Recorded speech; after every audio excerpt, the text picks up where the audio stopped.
आजादी के आंदोलन से लेके आज तक हमारे क्रांतिकारियों ने, हमारे योद्धाओं ने हर संघर्ष में लगाया है, वो नारा हम सब मिलकर लगाएंगे, इंकलाब इंकलाब इंकलाब, अधिवक्ता एकता। मंच पर आसीन हापुड़ बार एसोसिएशन के अध्यक्ष ऐनुल हक साहब,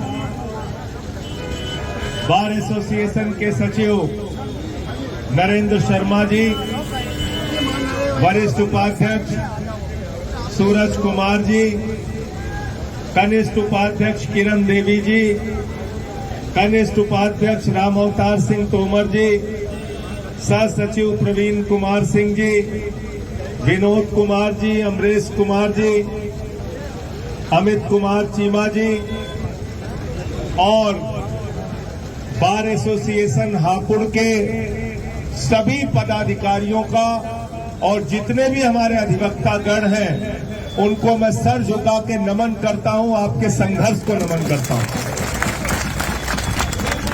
साथियों और दोस्तों, आपके घर में कोई शादी हो,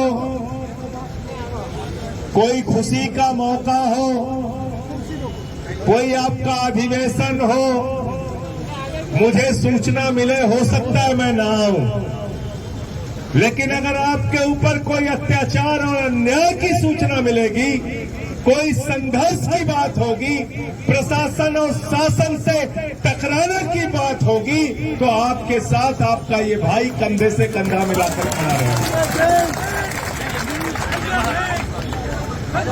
क्योंकि हम लोग अपने आप को रोक नहीं पाते।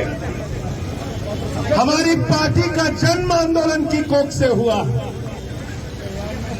और सड़क हो या संसद हो, जहां कहीं भी अत्याचार है, जहां कहीं भी जुल्म है, जहां कहीं भी जाति है, मैं एक छोटे से कार्यकर्ता के रूप में आपके साथ आवाज से आवाज मिलाने के लिए हमेशा तैयार रहता हूं, उसमें कभी पीछे नहीं रहता।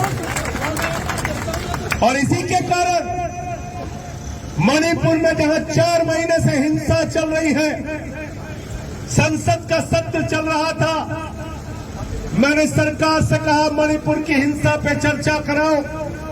एक दिन बात नहीं सुनी गई, दूसरे दिन फिर कहा सरकार से चर्चा कराओ, दूसरे दिन बात नहीं सुनी गई, तीसरे दिन फिर कहा चर्चा कराओ, बात नहीं सुनी गई। तो मैं संसद के अंदर बेल में घुस गया, सरकार के खिलाफ नारे लगाने लगा, मुझे सस्पेंड करके बाहर कर दिया। मैंने कहा तुम एक नहीं 1000 बार सस्पेंड करो, अन्याय के, जुल्म के, जाति के खिलाफ बोलता रहूंगा। और क्या हुआ हापुड़ में? एक महिला अधिवक्ता को पुलिस के लोग परेशान करते हैं, आक्रोश में आके वो महिला पुलिस वाले के साथ बातचीत करती है, कुछ कहा सुनी होती है। उसके बाद अधिवक्ताओं पे लाठीचार्ज, मार मार के उनको घायल कर दिया गया। 20 से 25 अधिवक्ता, 30 अधिवक्ता गंभीर रूप से हापुड़ में घायल कर दिए गए। और जब हापुड़ में आपके ऊपर लाठीचार्ज हुआ, तो पूरे उत्तर प्रदेश की अदालतों में, न्यायालयों में आपके भाइयों ने आंदोलन किया, उन पे भी FIR किया गया, उन पे भी लाठियां चलाई गई, उन पे भी जुर्म किया गया। लेकिन मैं योगी आदित्यनाथ जी से कहना चाहता हूं, ये काले कोट पहनने वाले लोग हैं, ये न्याय की लड़ाई लड़ने वाले लोग हैं, ये पीड़ितों को अदालतों में न्याय दिलाने वाले लोग हैं। अगर इनके काले कोट पे लाठी चलाने का काम करोगे आदित्यनाथ जी, तो तुम्हारे चेहरे को काला करने का काम ये वकील करेंगे। इसलिए काले कोट से टकराने का काम मत करना, और इतिहास उठा के पढ़ लेना। इस देश के अंदर जब जब जुर्म हुआ, जाति हुई, आजादी के पहले हो या आजादी के बाद, आपातकाल का समय हो या उससे पहले आजादी का आंदोलन हो, इस देश के अधिवक्ताओं ने, वकीलों ने न्याय की लड़ाई लड़ने वाले लोगों ने अपना सीना आगे रखकर जुर्म के खिलाफ लड़ाई लड़ने का काम किया है। बड़ी अजीब बात है, पुलिस वाला लाठीचार्ज करे किसी आम आदमी पे, गांव में कोई जमीन का मसला हो जाए, कोई इलाके का गुंडा किसी को परेशान करे, कहीं कोई आदमी किसी की हत्या हो जाए, किसी महिला के साथ बलात्कार की घटना हो जाए, तो न्याय के लिए न्यायालय आते हैं, वकीलों के पास आते हैं, आपसे हाथ जोड़कर कहते हैं वकील साहब पुलिस वालों ने हमें मारा है, हमको अदालत से न्याय दिला दो। लेकिन आदित्यनाथ जी की सरकार में जो न्याय की लड़ाई लड़ने वाले लोग हैं, जो न्याय दिलाने वाले लोग हैं, अब अगर उनके ऊपर ही लाठीचार्ज हो रहा है तो बताओ योगी जी हम लोग कहां जाए न्याय के लिए, किसके सामने बात करें? आप यही बगल में गाजियाबाद में देखिए, तहसील के बाहर के अंदर एक अधिवक्ता की हत्या हो जाती है। 2-3 महीने पहले एक संजीव माहेश्वरी जीवा करके है, उसकी अदालत के अंदर हत्या हो जाती है। जब न्यायालय सुरक्षित नहीं है, अदालतें सुरक्षित नहीं है, तो उत्तर प्रदेश में ये बुलडोजर पे बैठ के घूमने से काम नहीं चलेगा बाबा जी। ये बुलडोजर का आतंक दिखा दिखा के टीआरपी अपनी बढ़ाने से काम नहीं चलेगा। आपको न्याय क्या है, थाने में क्या न्याय मिलता है पीड़ित को, एफआईआर लिखी जाती है कि नहीं लिखी जाती, इसको देखना पड़ेगा। हमने तो बहुत लड़ाई लड़ी सरकार के खिलाफ, और पिछली बार विधानसभा के चुनाव के पहले 23 मुकदमे लिखा बाबा जी ने मेरे खिलाफ, 23 मुकदमे। एक दिन में 9 एफआईआर मेरे खिलाफ लिखा, 9 एफआईआर। मैंने कहा 1700 थाने हैं आदित्यनाथ जी उत्तर प्रदेश के अंदर, 1700 थाने हैं, 1700 के 1700 थानों में एफआईआर लिखो। चिंता करने की बात नहीं है, लड़ाई हम लोग लड़ते रहेंगे। केंद्र में बैठे हैं मोदी जी, उत्तर प्रदेश के चुनाव में वोट मांगने के लिए आते हैं, कहते हैं वोट दे दो डबल इंजन की सरकार बनाएंगे, वोट दे दो डबल इंजन की सरकार बनाएंगे। 2024 में लोकसभा का भी चुनाव है। मैं मोदी जी से कहना चाहता हूं, उत्तर प्रदेश के वकीलों पे जो जुल्म हुआ है, हापुड़ में जो वकीलों के ऊपर लाठियां चलाई गई हैं, उनको लहूलुहान किया गया है, उनका खून यहाँ की सड़कों पे बहाया गया है, उनके साथ बातचीत करके उनको न्याय दिलाओ। चाहे मोदी हो चाहे योगी हो, न्याय वकीलों को मिलना चाहिए। पार्लियामेंट का सेशन 18 तारीख से शुरू हो रहा है। अब वो भी किस बात के लिए कर रहे हैं मुझे नहीं मालूम। कहते हैं 1 नेशन 1 इलेक्शन। हमने कहा अडानी के करप्शन से ध्यान हटाने के लिए 1 नेशन 1 इलेक्शन की बात कर रहे हो।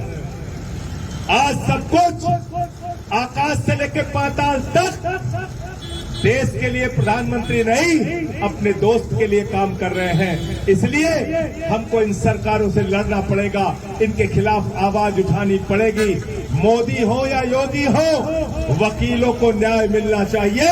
वकीलों के साथ जो जुल्म हुआ है, जिन पुलिस वालों ने गुंडागर्दी की है, उनके खिलाफ कार्रवाई होनी चाहिए। एसएचओ यहां का बताते हैं, वो हमारे कोई बार के पदाधिकारी है, मैं रास्ते में आ रहा था, मुझे जानकारी दी गई, पूर्व अध्यक्ष बार के पूर्व अध्यक्ष के साथ बदतमीजी करता है, यहां का सीओ लाठीचार्ज कराता है, यहां के पुलिस वाले अधिवक्ताओं को दौड़ा दौड़ा के पीटते हैं। मैं पुलिस के लोगों से कहना चाहता हूं, वर्दी की गर्मी ज्यादा दिन चलती नहीं है, वर्दी की गर्मी ज्यादा मत दिखाओ, वर्दी की गर्मी ज्यादा दिन मत दिखाओ। सरकारें आती है, सरकारें चली जाती है, बहुत सारी सरकारों को जनता ने फाड़ के फेंका है। ये खाकी वर्दी की गर्मी दिखाने का काम मत करो। और ये तो वैसे भी वकील हैं। यहां की अदालतों में बड़े बड़े एसपी डीएम को ठीक कर दिया इन्होंने, बड़े बड़े एसएचओ, बड़े बड़े सीओ को ठीक कर दिया है।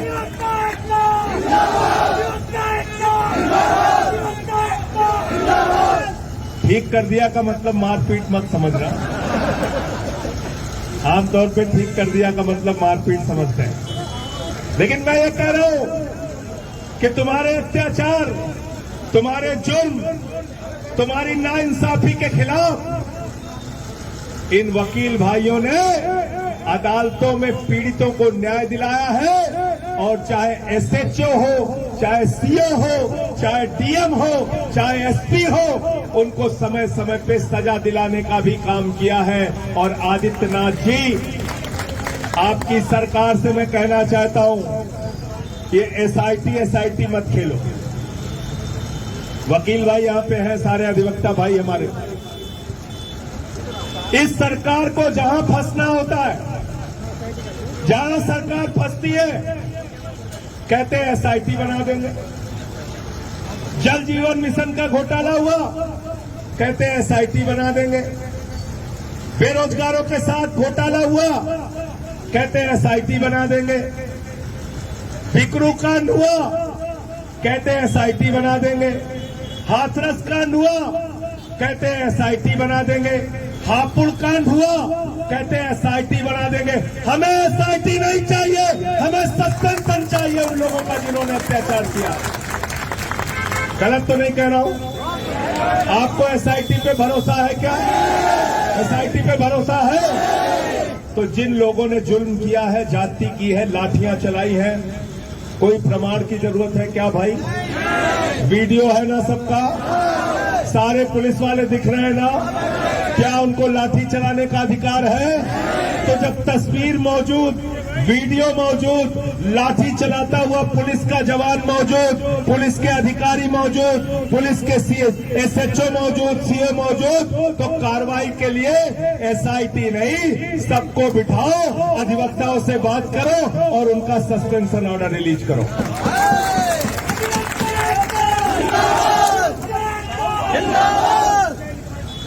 गलत तो नहीं कह रहा हूं? यही डिमांड है ना आपकी? यही डिमांड है आपकी। इस डिमांड के साथ मैं, मेरी पार्टी तन मन धन से, हम सारे लोग आपके साथ खड़े हैं। हमारे साथी सोमेन ढाका जी बार एसोसिएशन के अध्यक्ष हैं बागपत में, आज उनको आना था लेकिन कल उनका चुनाव है इसलिए नहीं आ पाए। हमारे बागपत के भी साथी आपके साथ हैं। हमारे सोलंकी साहब यहाँ के अध्यक्ष हैं और हमारे जो बाकी पदाधिकारी हैं वो बराबर आपके साथ इस आंदोलन में रहेंगे। हमारे सभाजीत सिंह खुद जो प्रदेश के अध्यक्ष हमारे हैं निवर्तमान, वो अधिवक्ता है, खुद वकील हैं। पंकज अवाना जी हमारे युवा के अध्यक्ष हैं। मेरठ के हमारे साथी जिला अध्यक्ष अंकुश चौधरी जी आए हैं। सबका मैं अभिनंदन करता हूं आप अधिवक्ताओं के साथ, और आपके संघर्ष को, आपकी लड़ाई को, आपके जज्बे को सलाम करता हूं, नमन करता हूं, आपके साथ रहूंगा। और अभी तो मैं सस्पेंड चल रहा हूं, लेकिन अगर 18 तारीख के पहले इन्होंने बहाल कर दिया, हो सकता है अब ये मीडिया में बाइट चल जाएगी तो बहाल भी नहीं करेंगे, लेकिन अगर बहाल कर दिया तो हापुड़ में हुए जुल्म की आवाज देश की संसद में आपको गूंजती हुई सुनाई। ये मैं आपसे कह के जा रहा हूं, हापुड़ में हुए जुल्म की आवाज देश की संसद में गूंजेगी, ये मैं आपसे कह के जा रहा हूं, अगर मुझे बहाल कर दिया। और अगर नहीं बहाल किया तो हमारे 10 सांसद हैं, 2 हम लोग सस्पेंड हो चुके हैं, 8 बचे हुए हैं। आप चिंता मत कीजिएगा, किसी न किसी के माध्यम से आपकी आवाज पार्लियामेंट में जरूर उठाने का काम करूंगा। आपने मुझे यहाँ पे बुलाया, इतना सम्मान दिया, आप सबका बहुत बहुत आभार, बहुत बहुत धन्यवाद। डरिएगा नहीं, लड़ना है, झुकना नहीं है, इनके सामने अपने संघर्ष को आगे बढ़ाइएगा।